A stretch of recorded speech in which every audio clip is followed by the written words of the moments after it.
members of the board.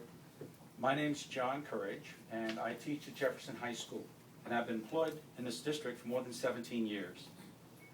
I'm here today, though, to speak for myself and not necessarily for any of the other teachers. But I'm concerned about what we're looking at as it comes to changing the student's instructional day. My work day at Jeff is officially 7.5 hours a day. But I work 9 to 10 hours almost all year long, every day, because there are things that I know I need to do to be prepared to teach my students and to do all the paperwork involved in special education, which is my area.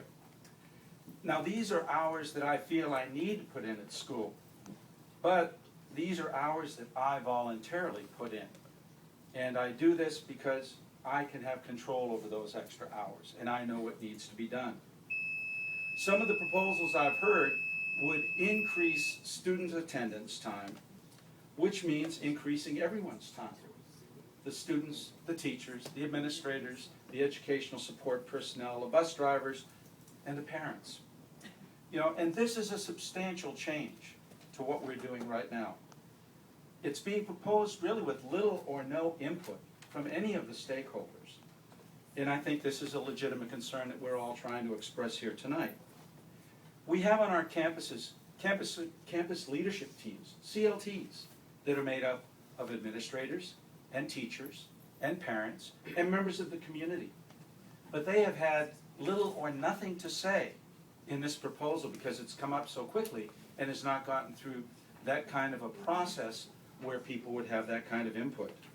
What's the use of having these campus leadership teams if they're not given an opportunity in such an important decision to have any input?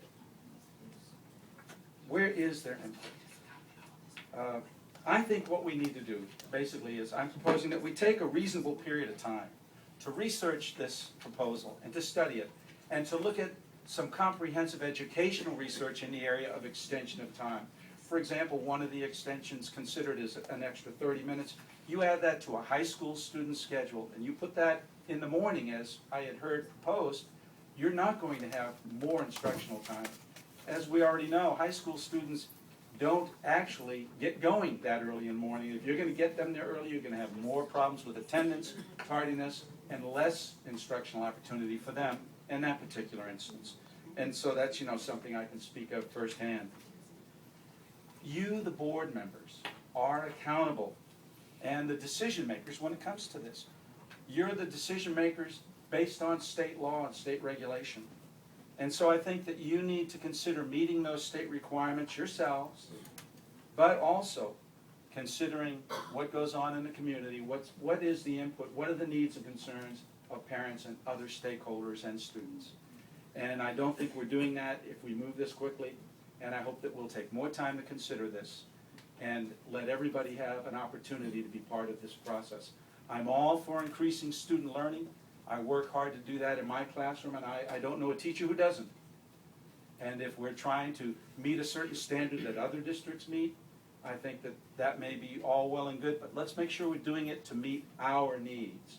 And sometimes that may be tailoring them a little bit from school to school or from high school to middle school to elementary school, but not one thing carte blanche or one person being able to say what everybody needs to do. Thank you.